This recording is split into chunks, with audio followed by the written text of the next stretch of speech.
As stock rubber brake lines grow brittle with age and heat, installing stainless steel brake lines can be a great way to help prevent against catastrophic brake failure during hard driving.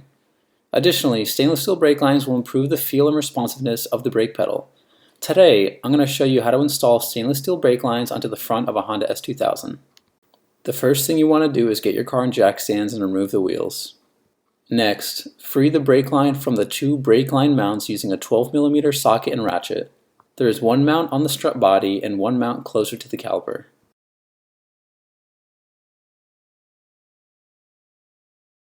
Use a 14mm socket and ratchet to remove the banjo bolt holding the brake line to the caliper. Be prepared as brake fluid will flow out from the line once it is loose.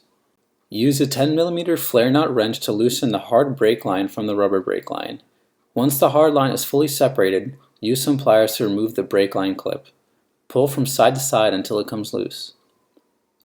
Depending on the stainless steel line kit that you purchase, you may need to reuse this clip, so don't throw it away. At this point, you should be able to completely remove the brake line. If it is stuck, use a hammer or mallet to break it loose. Insert the new stainless steel brake line into place. Hand tighten the hard brake line to the new stainless steel brake line. Once it is too tight to hand tighten, use a 17mm wrench to hold the stainless steel brake line in place while using a 10mm flare nut wrench to tighten the hard line. Torque the hard line to 11 foot-pounds. Finally, don't forget to replace the brake line clip. Use a hammer and a flathead screwdriver to tap it back into place. Now it is time to install the brake line onto the caliper. Carefully insert the new crush washers onto both sides of the brake line and insert the banjo bolt through the brake line. Carefully thread the banjo bolt into the caliper and hand tighten it.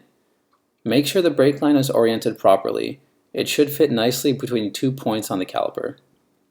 Once you're ready to torque down the banjo bolt, it is really important that you should not torque the banjo bolt to OEM torque specifications. Your stainless steel brake line kit should have come with instructions that specify the torque specification. The stainless steel brake line kit that I use specify 12 or 14 foot-pounds, as you can see. If you torque the new banjo bolts to the OEM torque specification, they will break. Trust me, I've done it before. Secure the new stainless steel brake line to the two brake line mounts using a 12mm socket and ratchet. There is one mount closer to the caliper and another on the strut body. Torque the bolts to 7 foot-pounds. Since you replaced the brake lines, there is now a ton of air in the brake system. Be absolutely sure to bleed the brake system at least once before driving the car. Check the description below for a DIY on brake bleeding the S2000. Once you have bled the brakes, install the wheels and lower the car back down to the ground.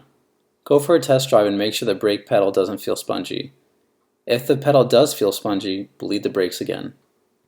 Thanks for watching. If you enjoyed this video, hit the subscribe button and leave a comment for any DIY you'd like to see in the future.